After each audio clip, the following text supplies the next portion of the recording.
morning, friends. Good morning from Nairobi, Kenya. I'm back again. Welcome to my channel. Again, it's a lovely morning, cold, nice morning. Last night it was raining very heavily. নমস্কার বন্ধুরা, তোমরা সবাই কেমন আছো? আশা করি তোমরা সবাই ভালো আছো, আমিও ভালো আছি। দেখো আকাশটা এখনো মেঘাচ্ছন্ন আছে। কালকে প্রচুর বৃষ্টি হয়েছে, কালো মেঘে ঢাকা ছিল সন্ধ্যা থেকে। আজকে শুভ হনুমান জয়ন্তী, আজকে হনুমানজির জন্মদিন। হ্যাঁ, হনুমান হলেন রামের সবচেয়ে বড় ভক্ত এবং তার আজকে জন্মদিন।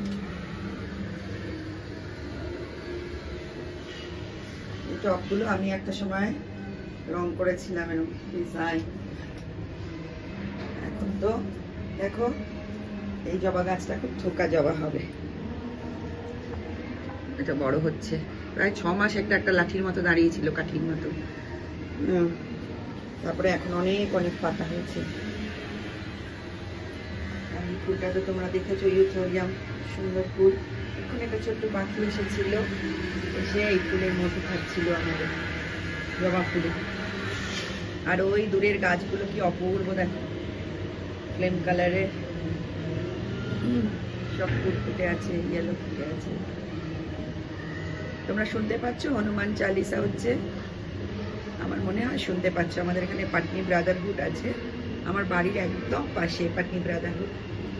এই রাস্তা, এই সামনে আমাদের রাস্তাটা গাড়ি যাচ্ছে, এই দুটো স্টেপ গেলে এই কর্নারটা, এই গাছটার জন্য দেখা যাচ্ছে না পাটনি ব্রাদারহুড বিল্ডিংটা।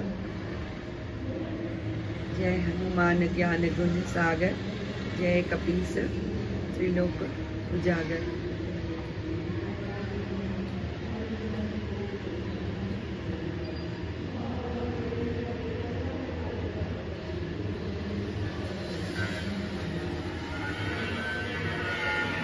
শুনতে পেয়েছো? আমি তো শুনতে পাচ্ছি ব্যালকনিতে বসে। সকালে যে স্যার একটু দেরি করে ঘুম থেকে উঠেছি আর এক কাপ কফি খাচ্ছি। কফিটা প্রায় শেষের দিকে, স্নানটা করে বেরোবো, জিম যাব। জিমের থেকে এসে তারপরে আবার পরে আজকে একটু মন্দিরে যাব অল্প কিছুক্ষণের জন্য। বন্ধুরা অনেকদিন ধরে ইনভাইট করছে। হনুমান চালিসা রেখেছে 108 টাইমস। নো, আজকে তো সারাদিন হবে, সকাল থেকে সেই সন্ধ্যা পর্যন্ত। আদারওয়াইজ এভরি স্যাটারডে 108 টাইমস হয়। সব মন্দিরেই হয়, হনুমান টেম্পলে, রাম মন্দিরে, এসএসডি টেম্পলে। শনিবার সব সময় যাওয়া হয় না। আজকে বারবার বলছে দেখি কিছুক্ষণের জন্য একটু ভিজিট করে আসবো।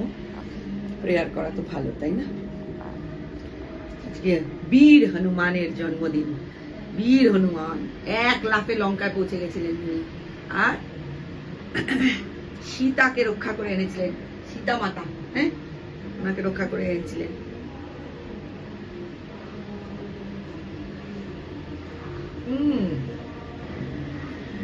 দেখো আমাকে এসেছে পুজো পুজো মহারানী। মহারানী কফিটা খাওয়ার পরে উনি এখন কফি খাবেন, দেখেছ? কফি খাবেন। সকালে একটু পড়াশোনা করতে হয়। দাদাইয়ের একটা বইয়ের উপরে বসেছিল, বললাম একটু পড়াশোনা কর, পড়াশোনা কর। আর এরকম ভাবে জীবন অতিবাহিত করলে হবে? মূর্খের মতন পড়াশোনা করতে। একদম নেক্সট জন্মে মেয়ে হয়ে জন্মাবে আমার মেয়ে, পড়াশোনা হবে খুব ভালো। Good girl. দেখি টাইগার, টাইগার এখন দেখবে সিসিটিভি ক্যামেরা। ওইখানে এলো, কে গেল, boom boom boom boom boom. ঠান্ডা ঠান্ডা তো ভাল লাগে এখানটা বসে থাকতে।